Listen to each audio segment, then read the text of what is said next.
저와 여러분들은 예수님과 동행하는 하나님의 성전인 사람입니다. 예수님과 동행하는 사람에게는 아주 뚜렷한 특징이 있습니다. 그것은 어떤 죄인이라도 그를 관용하고 사랑하는 것입니다. 사도 바울은 자기를 심판하는 고린도 교인들을 관용하고 사랑함으로 정말 아버지의 마음을 가지고 그들을 품어줌으로 그것을 분명하게 증거해 주었습니다. 그러나 죄도 관용하라는 말은 아니라는 것을 명확하게 알아야 합니다. 우리는 어떤 죄인이라도 자기가 잘못했다는 것을 인정하고 회개하면 우리는 그를 용서하고 또 사랑해야 합니다. 그러나 돌이키지 않으려고 하면 어떡할까요? 그에게 회개하도록 했는데도 그가 회개하지 않으면 어떻게 하지요? 내어 쫓으라는 것입니다. 계속 교회 안에 두면서 그들이 그래도 괜찮다고 생각하는 상태에 내버려 두는 것이 더 그에게는 해롭다는 것입니다.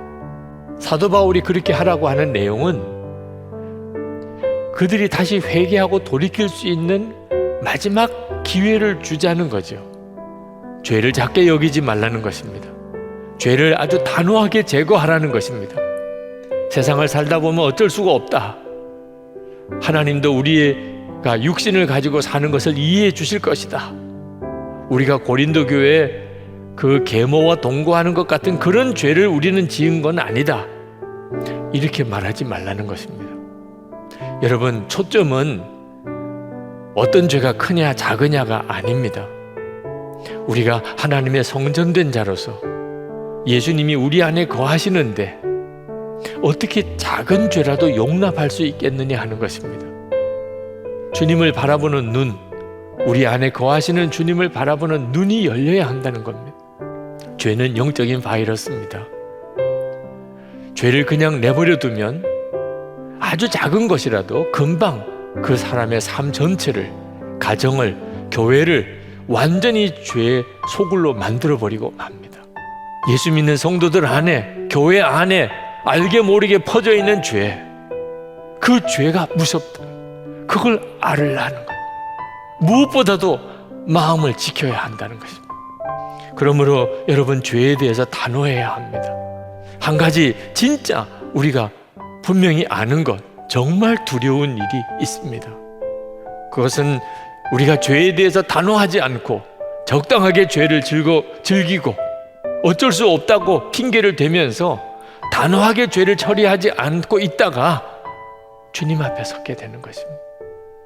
주님이 오시든지 또는 우리가 주님 앞에 가든지 주님 앞에 섰을 때 우리 안에 해결하지 않고 있는 죄가 있다면 여러분, 그 심정이 어떻겠습니까?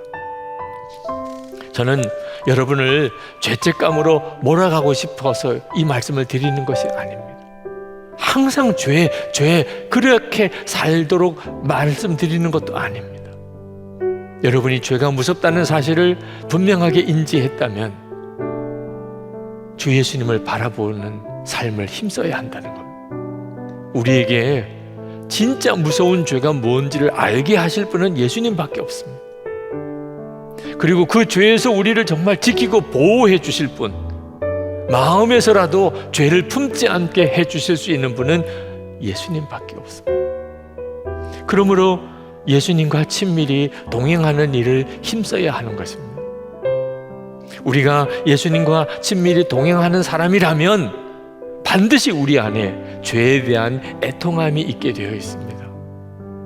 여러분, 우리가 공동체 안에서, 교회 안에서 어떤 사람의 죄를 보게 될 때 그때 여러분이 조심해야 할 것이 있습니다. 그것을 보고 여러분이 분노하는 것, 그걸 보고 다른 사람에게 수군수군 거리면서 소문을 내는 것, 그것으로 인해서 여러분이 그 사람을 비난하는 것, 이것은 정말 또 다른 죄라는 사실을 명심해야 합니다. 그럼 우리는 어떻게 해야 합니까?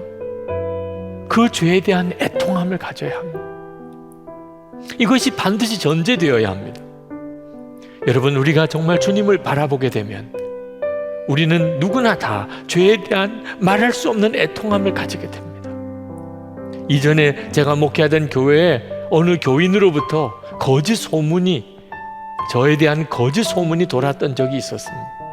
그 사실을 알고 얼마나 화가 났는지 모릅니다. 그때 하나님께 기도했던 기도가 제게 예수님의 마음을 달라고 했습니다.